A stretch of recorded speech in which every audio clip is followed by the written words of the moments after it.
Oke, assalamualaikum warahmatullahi wabarakatuh. Ketemu lagi dengan saya Muhammad Narawi untuk Bang Wen Channel, sahabat UMKM dan ekonomi kreatif. Alhamdulillah hari ini kita sudah berbuka puasa di hari pertama Ramadan dan saat ini saya sedang berada di Masjid Tua Lisan, di mana masjid ini akan menjadi satu episode transisi antara Ramadan Challenge 1 dan Ramadan Challenge 2 yang dilaksanakan pada Ramadan ini. Di mana sebenarnya Masjid Tua Lisan ini pada tahun lalu sudah saya kunjungi, namun belum sempat saya posting ya. Jadi nanti edisinya adalah gabungan dari video-video Ramadan Challenge 2 di Masjid Tua Lisan, Ramadan Challenge 1 di Masjid Tua Lisan dengan Ramadan Challenge 2. Nah, karena dulu saya belum sempat memvideokan masjid ini karena memang mau direnovasi dan sekarang sudah renovasi sebagai sudah berjalan. Di sini saya akan videokan bagian-bagian masjid dari Masjid Tua Lisan, di mana masjid ini mempunyai sejarah tersendiri dalam perkembangan Islam di wilayah Jakarta Selatan. Nah, ini di belakang saya adalah bangunan menara aslinya. Ya, di belakang saya persis. Dahulu menara ini posisinya ada di luar masjid atau berada di halaman. Seiring banyaknya warga yang tinggal di sini, yang mukim di wilayah Jakarta Selatan di sini, maka masjidnya diperluas sehingga menara masjid ini sekarang posisinya berada di dalam masjid. Nah, Masjid Tua Lisan ini berada di lingkungan kompleks pendidikan atau kompleks Yayasan Masjid Tua Lisan. Ada sekolahnya juga di sini ya. Dan ini merupakan wakaf dari keluarga Guru Khalid yang memang beliaulah yang membangun masjid ini. Tapi secara pastinya tidak ada yang tahu kapan masjid ini didirikan. Nah, keterangan yang saya dapat bahwa masjid ini sudah lama sekali dan disebut juga sebagai masjid tua. Oke, sahabat Bang Channel, sebelum saya liput lebih jauh lagi tentang Masjid Tua Lisan, jangan lupa subscribe, like, dan komen dan share channel saya ini agar channel saya bisa berkembang dan bisa memberikan informasi-informasi positif seputar kegiatan wisata religi dari masjid ke masjid. Oke, ikuti saya terus. Nanti saya akan perlihatkan bagian-bagian masjid ini, keindahan-keindahan dari arsitektur masjid ini. Begini Bang Nopal, Masjid Tua Lisan itu terkenal dengan sebutan masjid tua. Nah, ini yang membuat orang apa sih disebut kenapa masjid tua gitu, sejarahnya mungkin ada satu hal yang menarik gitu, bisa diinformasikan ke umat. Baik, terima kasih, cukup menarik pertanyaan yang dilontarkan oleh Bang Oeng terkait dengan berdirinya Masjid Tua Lisan. Dan Masjid Tua Lisan ini dikenal dengan masjid tertua di Jakarta Selatan. Ini ada saksi yang masih hidup, saat memang Masjid Tua Lisan ini berdiri pastinya itu memang kita terputus, karena memang dahulu pada saat berdirinya itu mungkin orang-orang tua kita ini belum pandai seperti orang-orang saat ini yang menulis dan sebagainya. Namun memang fakta mengatakan bahwasannya masyarakat Kecamatan Cilandak itu mengetahui bahwasannya masjid inilah masjid yang pertama kali, sehingga orang-orang yang dari Cipeterpetor kemudian dan lain-lain itu ketika melaksanakan ibadah sholat Jumat semuanya datang kemari. Bahkan di sini ini dahulu itu ada satu peristiwa yang cukup sangat terkenal gitu, ketika ada bom Cilandak. Bagaimana nilai ketakwaan umat pada saat itu, cintanya kepada masjid. Karena sekarang keimanan seseorang itu pada saat ini memang tidak seperti zaman dahulu kala. Ketika kita diuji oleh Allah dalam satu musibah, perlindungan hanya kepada Allah. Makanya pada saat peristiwa bom Cilandak tahun 84 kalau tidak salah, di bulan Oktober tahun 80, bagaimana umat semua itu berlindung itu ke masjid. Ada dua sentral yang menjadi pertahanan pada saat itu. Ya, masyarakat jamaah itu yang pertama di masjid, yang kedua di Majlis Taklim Al-Mahbubiyah. Madrasah belakang ya. Perlindungan, berzikir, memohon kepada Allah. Memang pada saat itu suasana begitu mencekam, orang ketakutan. Oleh karena itu kami mengajak kepada jamaah semuanya, mari yuk kita cinta dengan masjid kembali, kita ramaikan masjid kembali, kita tingkatkan kadar keimanan kita. back Demikian, to Bang masjid. Oke. Nah, Bapak Sali gimana, Pak? Ngalamin nggak, Pak? Maksud yang Bapak alamin dulu saat kejadian? Cita untuk berdirinya ngalamin saya. Nggak yang waktu peristiwa itu meledaknya gudang Marinir. senjata. Gimana tuh, Pak? Situasinya tuh, Pak, saat itu? Iya, emang itu apa nih, masyarakat semuanya kabur kemari semuanya. Pasti kebayang kan, jamaah datang pasti pada takbir, apa namanya, ketakutan gitu kan. Masing-masing aja punya zikirnya, ada apa ya yang ingin dapat kira-kira. Iya, kan misalnya jatuh pas kena ke masjid udah pasrah gitu kan ya. Nah, itu salah satu yang menjadi cerita menarik tentang Masjid Al Ihsan gitu. Karena kalau dari sisi sejarah itu saya cari kan nggak ketemu nih, Bang. Iya. Saya udah coba browsing gitu, Mas. Tidak ada gitu. Tapi sementara ini masjid tua gitu. Bahkan di belakang itu ada kayak tulisan tuh dari tahun 18 berapa gitu. Nah, ada yang paham gak ada ke situ tuh?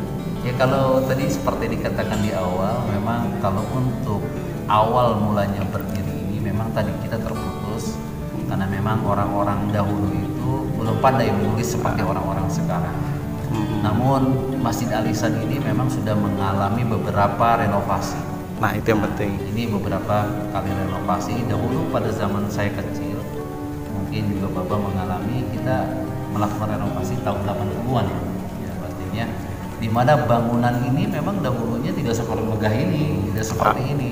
Jadi komponen masjid pada zaman itu terbuat dari kayu semua, dan kayu itu kayu jati semua, kayu-kayu pilihan. Yang itu yang tiang penyanggah masjidnya pun semuanya dari kayu-kayu besar. Kayu tua. Tapi ukurannya segini nggak sih, Pak, dulu? Apa kecilan ya? Ini Soko Guru ini kan selalu kan tiap masjid itu ada 4 tiang nih. Mungkin dulu yang 4 tiang itu kali ya. Itu sekarang sekitar dalamnya aja sebenarnya, kira-kira. Dalamnya aja ya. Bukan tambahan baru berpenuh. Kira-kira tambahan baru semua itu dalamnya. Nah, itu termasuk menara dulu nggak ada di dalam itu kan ya? Nggak ada. Betul. Jadi sebenarnya kalau kita lihat dulu, ini memang udah ada perluasan area masjid ini.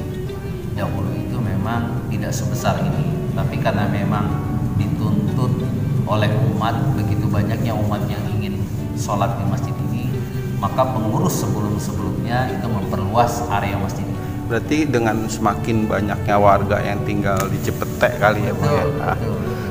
Nah, dulu ada bangunan di depan itu yang berwarna hijau, itu adalah bangunan tambahan, di mana itu dulu awalnya itu halaman taman. Jadi di sana itu di pagar yang dekat tembok yang berwarna hijau itu dahulunya pagar, kemudian di luar pagar itu ada area parkir. Nah, di dalam pagar antara pagar dengan masjid itu dulu ada halaman, ada taman. Masih ada taman ya. Dan menara itu adalah di luar bagian daripada masjid ini.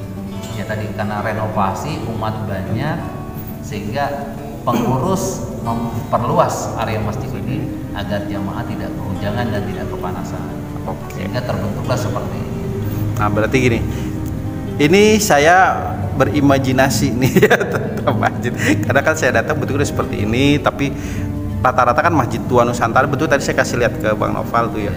Rata-rata apa? Oh ya, seperti itu memang rata-rata masjidnya. Oke, dapat sih poinnya. Terima kasih nih Bang Noval. Nah, sekarang saya mau ngobrol tentang kegiatan dari masjid. Oke, terkait dengan kegiatan yang kami akan lakukan di Masjid Al Ihsan ini, kita akan flashback ke zaman Rasulullah SAW, di mana zaman Rasulullah SAW ketika Rasulullah diperintahkan oleh Allah untuk hijrah dari kota Mekah ke kota Madinah, maka di kota Madinah itu adalah menjadikan sentral kegiatan aktivitas apapun di Masjid Madinah, sehingga Madinah dikenal dengan Madinatul Munawwarah, yaitu Madinah yang terang benderang, karena terpancarnya Islam dimulai itu dari kota Madinah, di mana pusat sentralnya adalah di masjid. Oleh karena itu kami ke depan ingin mengajak umat untuk bersama-sama cinta dengan masjid. Mari kita berdiskusi, melakukan kegiatan-kegiatan positif. Karena zaman Rasulullah, ide-ide yang cemerlang, gagasan-gagasan dari para sahabat itu berawal dari masjid. Nah, oleh karena itu kita mau kembalikan fungsi masjid Oleh karena itu ada beberapa hal yang memang saat ini pengurus lakukan di Masjid Al-Ihsan. Yang pertama, kita saatnya merenovasi. Kita merenovasi untuk apa? Untuk kenyamanan jamaah. Yang pertama kita mulai dengan interior. Nah, alhamdulillah ini kerjasama jamaah bahu membahu, kita sudah membeli karpet yang sudah cukup nyaman. Kemudian ruangan ini kita sudah fasilitasi dengan AC sehingga jamaah sudah tidak kegerahan lagi bahasanya, sehingga ibadahnya itu lebih nyaman, karena kenyamanan itu adalah meningkatkan nilai kekhusyuan. Ya. Nah, kami berharap kedepannya ini kami akan terus mengajak kepada umat untuk sama-sama, ayo kita bangun masjid ini agar kita memiliki rumah nanti di jannah. Barang siapa membangun masjid di dunia, insya Allah dibangunkan nanti sebuah istana di akhirat, insya Allah. Oleh karena itu kami mengajak kepada umat semua. Dan alhamdulillah ketika kita merenovasi juga harus ada maintenance, ada sarana yang rawat. Dan alhamdulillah ini salah satu perwakilan dari pemerbot kami, Pak Abdullah, yang senantiasa menjaga kebersihan masjid. Jazakumullah khairan katsiran, terus ditingkatkan, dan mudah-mudahan dengan kebersihan yang ada ya akan meningkatkan nilai keimanan kita. An-nazafatu minal iman. Kebersihan adalah sebagian daripada iman. Ya, nantinya program-program kami selanjutnya untuk memakmurkan masjid ini kami berencana cukup besar, cukup panjang. Mimpi-mimpi kami cukup tinggi ya. Di mana semua kegiatan nantinya ini kami akan fokuskan di masjid ini. Kami akan mengadakan kultum subuh nanti di luar Ramadan ya. Di dalam Ramadan memang kita setiap hari mengadakan kajian subuh, kultum subuh ya, mengajak umat senantiasa mengingatkan untuk sama-sama kita meningkatkan nilai ketakwaan kita kepada Allah Subhanahu wa taala. Dan selanjutnya nanti juga kami akan merangkul remaja ya, melakukan kegiatan, karena sekarang ini pergaulan cukup memprihatinkan. Pergaulan di luar sana cukup memperhatikan. Kami ingin mengajak remaja, ayo kita buat kegiatan. Kami nanti ke depan akan membuat sekretariat dakwah, sekretariat pemuda, di samping juga tentu saja adalah sekretariat yayasan pengurus Masjid Al-Ihsan. Nah, nanti dari situlah nanti muncul ide-ide dari pemuda yang kita akan support ya. Dan kita support kegiatan-kegiatan mereka agar remaja ini cinta dengan masjid dan pergaulan yang negatif bisa kita tekan. Demikian Bang Noe. Berarti akan menjadi sentral kegiatan umat nantinya ya. Insya Allah. Doa berdoa insya Allah. Bang Dul, kira-kira suka dukanya apa Bang Dul? Ketika tugas nyaman aja dibawa, kan nggak gampang nih ngurusin kebersihan gitu ya. Penting dinikmatin aja lah gitu. Nggak usah kita ini. Ikhlas ya pokoknya. Nah, alhamdulillah. Ikhlasan aja gitu. Oke, terima kasih obrolannya, singkat, padat, langsung to the point ini. Ya insya Allah nih memberikan informasi yang positif buat masyarakat khusus. Kalau di luar, mungkin kalau warga sini sih udah paham gitu kan. Tapi kalau warga di luar melalui program YouTube entah dari saya atau dari yang lainnya, insya Allah tersiar lagi. Ini tujuan dari program dari Ramadan Challenge yang saya bikin. Oke, Bang Noval, Bapak Sali, Atai, Bang Dul, ada mau tambahin nggak? Cukup ya. Oke.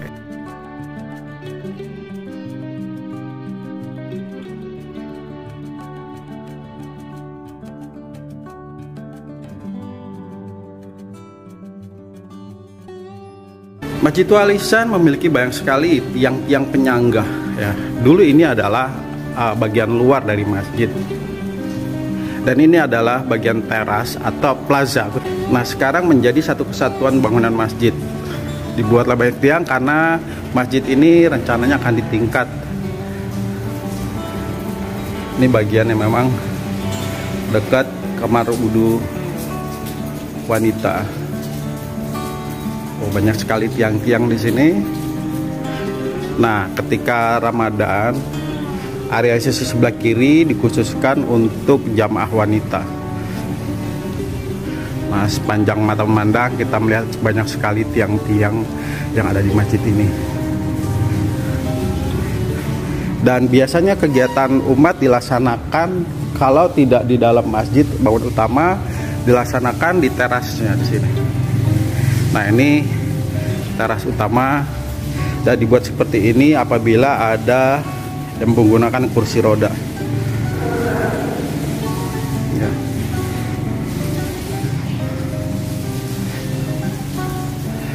Nah, seperti yang saya informasikan tadi bahwa Masjid Al-Ihsan ini sedang mengadakan renovasi bangunan baik sekolahan maupun masjid. Nah, ini panitia atau pengurus masjidnya membuatkan banner ini. Oke, bagi sahabat Bawang Channel yang ingin membantu silakan langsung aja ya datang atau hubungi nomor yang ada di sini ini dengan Bang Haji Naufal sebagai Ketua DKM Masjid Al-Ihsan. Ketika saya datang ke sini dulu kacanya masih polos, belum ada stiker.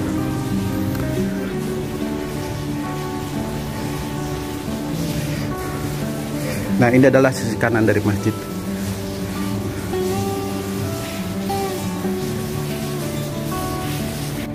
Ini adalah bagian dalam masjid Tua Al-Ihsan, Cipta Selatan. Sangat indah. Saya sangat suka berada di sini.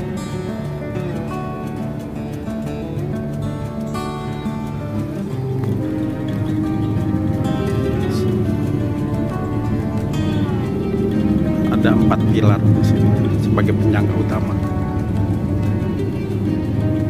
Oke, saya sekarang mau berjalan ke bagian depan masjid. Oh iya, di sini ada pintu samping ya. Jadi ada jamaah yang dari samping juga bisa ke masjid, ada tangga khusus. Ini adalah pintu masuk dari samping, ada tangga khusus.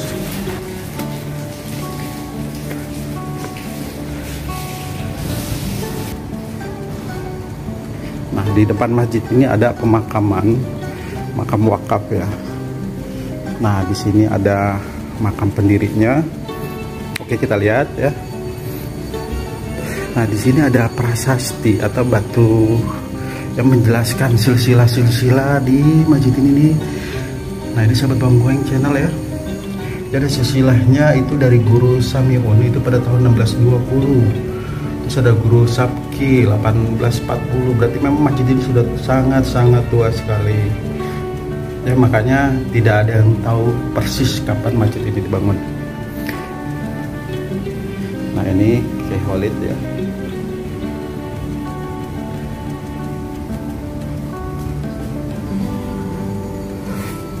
Ini makam mana ya? Bagian depan dari masjid ada makam wakaf. Ini suasana malam jelang Isya di Masjid Tua Al-Ihsan. Nah, ini menara baru menutupi menara lama. Foto Masjid Al-Ihsan yang sebelum ada menara barunya ini. Oke, sahabat Bawang Channel, demikianlah reportasi kunjungan saya ke Masjid Al-Ihsan sebagai episode transisi Ramadan Challenge 1 ke Ramadan Challenge 2. Nantikan kunjungan saya, perjalanan saya dari masjid ke masjid ya pada esok hari, dan akan saya hadirkan tetap di sini, saya hadirkan dari sejarah masjid, arsitektur dan aktivitas masjid.